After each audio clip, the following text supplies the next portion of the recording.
You're listening to Teracota Chronicles, where broken pieces find their way back to wholeness. This isn't a sermon, it's a story, a living journal of how I got here. And maybe somewhere in it, you'll find your way back to yourself.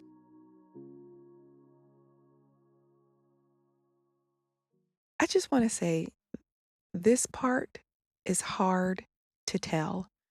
I've recorded it more than once because it asks me to sit with a version of myself that was very tender.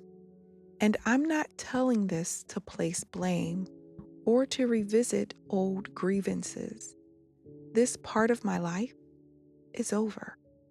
I'm telling it because it's true and because I know someone needs to hear it. So if you find yourself in a place like this, you're not alone. I said there was a part of me that already knew, but I wasn't listening to her yet. I believed something. I believed God hates divorce, and I wasn't about to be my mother and leave my family. So, no matter what I felt, no matter what didn't sit right, I stayed. And the breakdown of the relationship, it didn't happen all at once. It was moments, small ones at first, easy to explain away. The first shift I remember was when I shared something with him, something deeply personal about a pregnancy from my teenage years. A decision was made that wasn't really my decision. I thought it was safe to be that vulnerable because he was my husband. But after that, something changed. He looked at me differently, and I felt it. Where I once held his respect because of how I carried myself, it was gone. And I was already struggling to forgive myself, to feel clean, to feel worthy. I felt that shift, and it deepened that struggle in me. But if I'm honest, he lost my respect too, even though I didn't show it.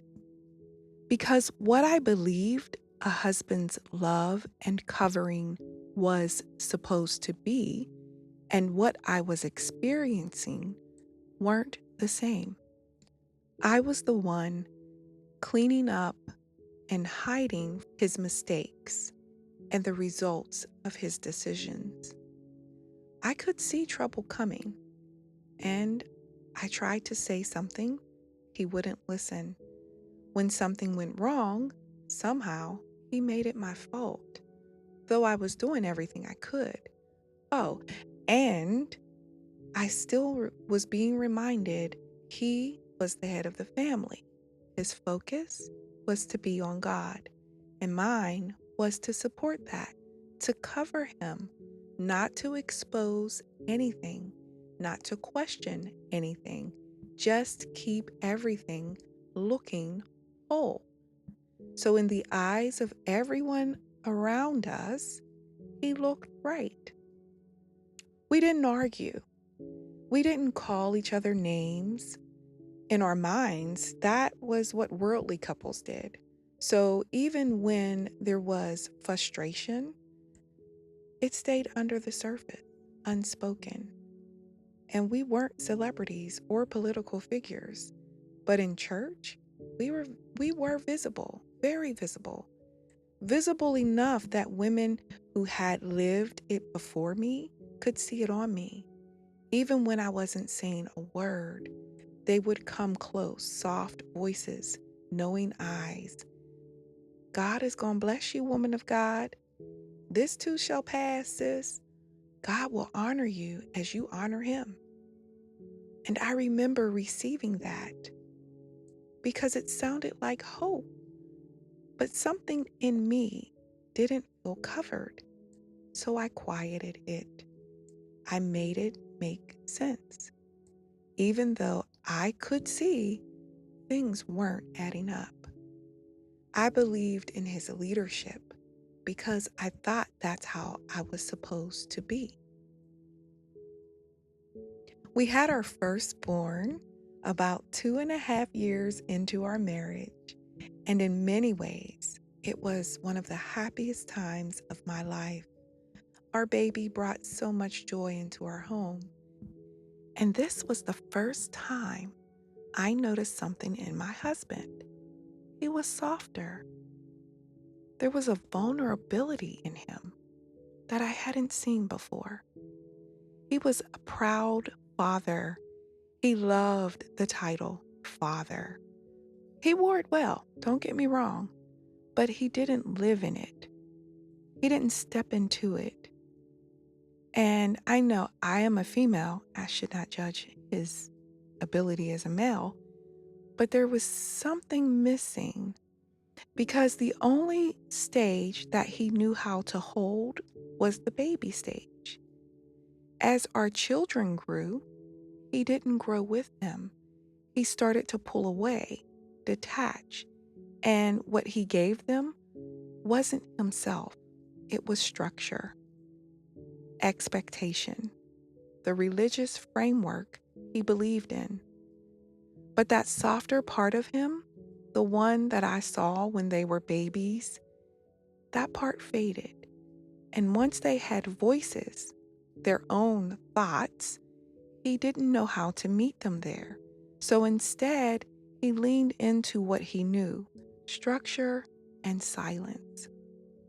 And for me, oh, this baby, becoming a mother, it felt like purpose, like something in me was being restored. We had planned that I would stay home with him, be present, raise him.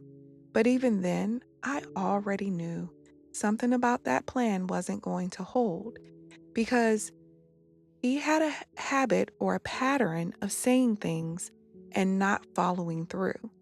And a month after our son was born, he told me I needed to go back to work.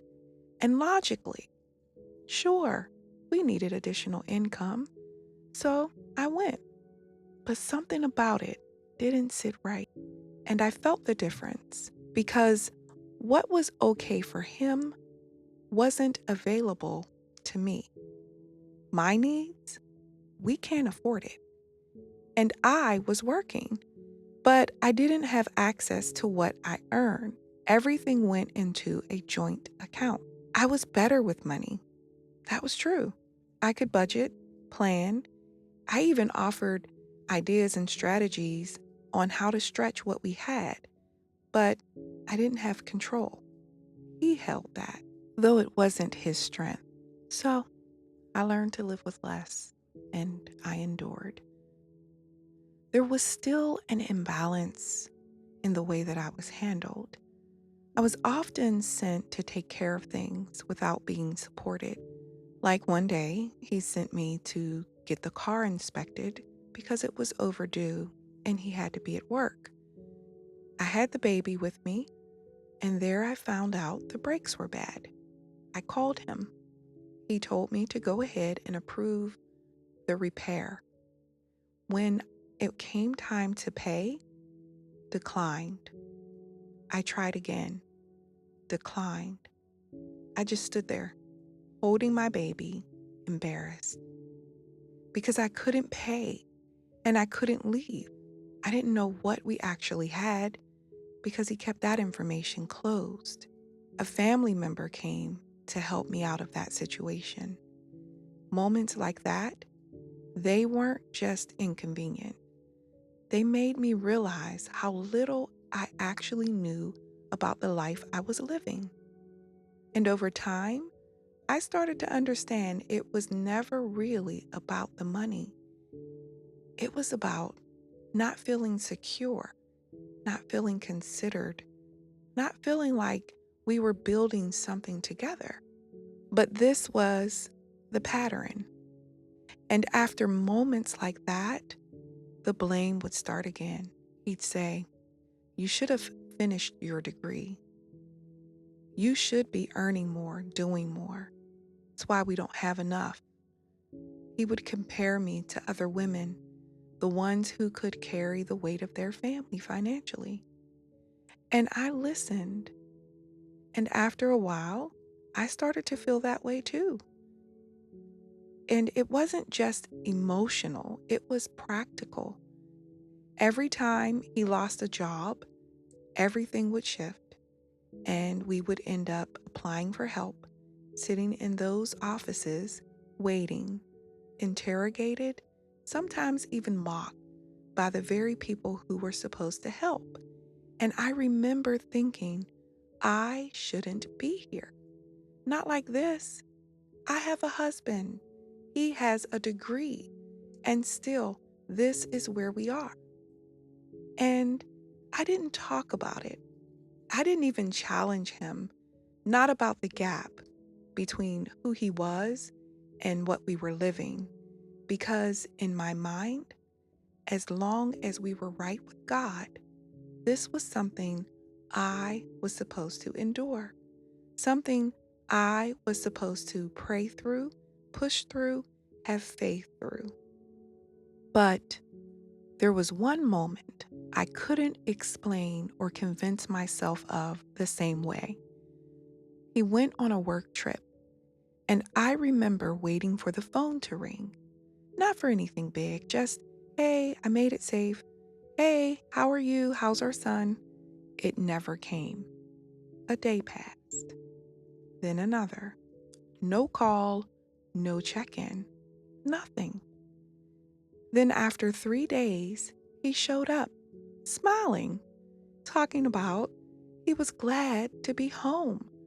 And I remember sitting with that feeling, that rage, like, this isn't right. Something about this isn't right.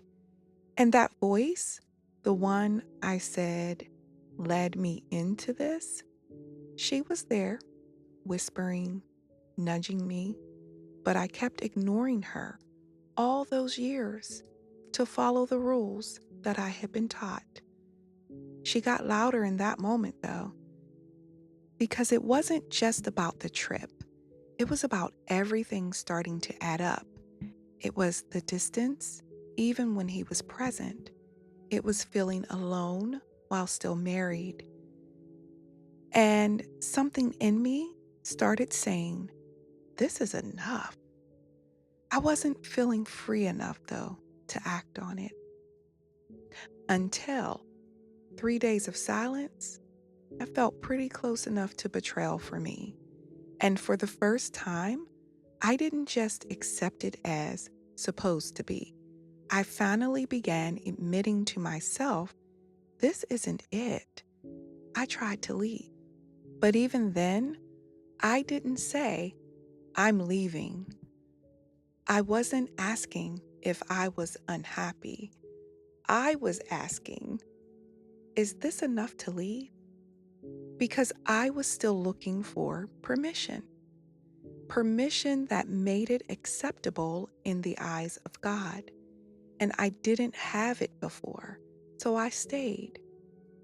Even though I was tired of explaining things away, tired of carrying what I couldn't name, we finally separated 2.5 months. And I remember thinking, this might be it. This might be my way out. I started to feel lighter, also guilty at the same time. I began having these vivid dreams of these elderly women, wise women, sitting together quietly, working on a tapestry, and they would look at me proudly and smile. And without actually speaking, I could hear their thoughts tell me I had done the right thing. These dreams were a comfort as they were so vivid, I could still sense them when I woke and as the days went on. I believed them. I had done the right thing. Because for the first time, the weight I had been carrying wasn't there. What surprised me the most was I wasn't afraid, not even of being a single mother, because Along the way, I had become strong in ways I hadn't planned, but strong enough. When I think about it, he was unknowingly making me the head.